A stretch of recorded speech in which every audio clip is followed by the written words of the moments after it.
বন্যা সিলেটের জন্য খুব স্বাভাবিক একটা বিষয় হয়ে গিয়েছে। প্রতি বছর সিলেটে হচ্ছে বন্যা। আমরা উঁচু দালান কোঠায় থাকি, আমরা খুব সুন্দর পরিবেশে আছি, বিদ্যুৎ, ইন্টারনেট, কোনো কিছুর সমস্যা নেই আমাদের। তাই আমাদের কাছে জীবনটা একরকম। কিন্তু একদম প্রত্যন্ত অঞ্চল থেকে যে বাচ্চাটা লড়াই করছে তার ভবিষ্যৎ চেঞ্জ করার জন্য, ভবিষ্যতের পরিবর্তন আনার জন্য, বন্যায় কিন্তু সেই বাচ্চার সকল স্বপ্ন শেষ হয়ে যাচ্ছে। শুনবো আমরা এমন কিছু বাচ্চার কথা এবং তাদের যুদ্ধের কথা। আমি লুৎফর রহমান খৈরাম। এইটা হচ্ছে আমার যে বাড়ির রাস্তা, এদিক দিয়ে তোমার বের হতে হয়, খুব বেশি পানি।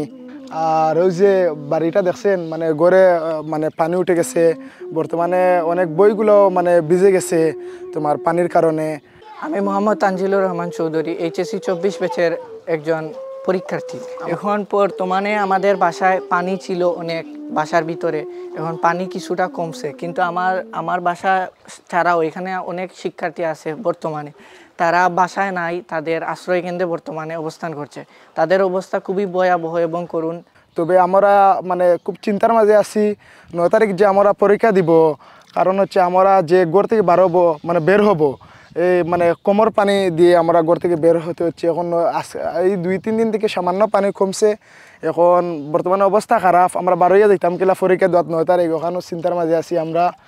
এর মাঝে আমাদের মসজিদ এবং ধর্মীয় উপাসনালয় সব জায়গায় পানি।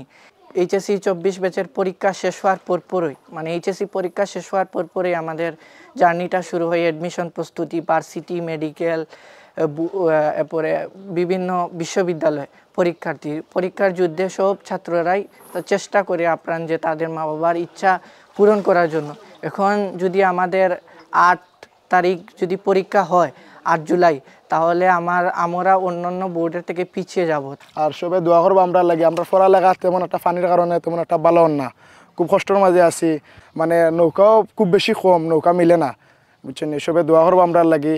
আমরা 9 তারিখ পরীক্ষা দিতাম, আর পানিটা কমতো, এইটুকু মানে আশা করি সবে দোয়া করবো আমরা লাগে। এই মুহূর্তে আমরা পানিবন্দি একটা বাসার কাছে আসছি, যেখানে 2 জন এইচএসসি পরীক্ষার্থী আছে বলে আমরা জেনেছিলাম। একজন হচ্ছে তানজিল, আরেকজন হচ্ছে জাবেদ, কিন্তু 2 জনের কাউকে আমরা পাইনি। পানিবন্দি থাকার কারণে ওদের এখানে পড়ালেখা ব্যাহত হচ্ছে, যে কারণে ওরা আশ্রয় কেন্দ্রে চলে গেছে। এমনকি ওদের ঘরেও পানি উঠে গেছে। আমরা দেখতেছি ঘরের বেসটা হচ্ছে একদম মাটির তৈরি, তো এইখানে ওদের পক্ষে আসলে থাকা সম্ভব হয়নি, ওরা আশ্রয় কেন্দ্রে চলে যেতে বাধ্য হয়েছে। শুনলাম তো বাচ্চাদের কথা, তাদের বাসার পরিস্থিতি দেখলাম। এখন এই বাচ্চাগুলা যে আশ্রয় কেন্দ্রে আছে সেখানে যাব, সেই আশ্রয় কেন্দ্রটা নাকি আবার পরীক্ষার হল। এই মুহূর্তে আমরা আছি কুলাউড়া উপজেলার ইয়াকুব তাজুল মহিলা ডিগ্রি কলেজে, যা বর্তমানে বন্যা দুর্গতদের জন্য একটি আশ্রয় কেন্দ্র হিসেবে ব্যবহৃত হচ্ছে। এবং কিছুদিন পরেই আমাদের সামনের 9 তারিখে অনুষ্ঠিতব্য যে এইচএসসি পরীক্ষা, সেখানে কুলাউড়া সরকারি কলেজ সহ শুরু করে বেশ কয়েকটি কলেজের প্রায় 1000 স্টুডেন্ট এই কেন্দ্রে পরীক্ষা দিবে।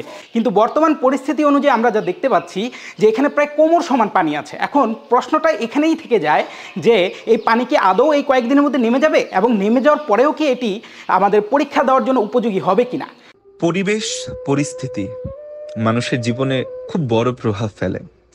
এই যে আমরা সমতার কথা বলি, সবার জন্য সকল সুযোগের কথা বলি, এই বানভাসী বাচ্চাগুলা কি আসলে সময় সুযোগ পাচ্ছে?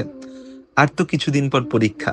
উঁচু দালান কোঠায় থাকা, বিদ্যুৎ এবং ইন্টারনেট সুবিধা সর্বোচ্চটা পাওয়া বাচ্চাটা যতটুকু এগিয়ে যেতে পারবে, এই বানভাসী বাচ্চাগুলা কি ততটা দূরে এগিয়ে যেতে পারে না। প্রতিনিয়ত প্রার্থনা করি এই কষ্টে থাকা বাচ্চাদের জন্য। জয় হোক তাদের পরিশ্রমের, সফলতা আসুক তাদের জীবনে।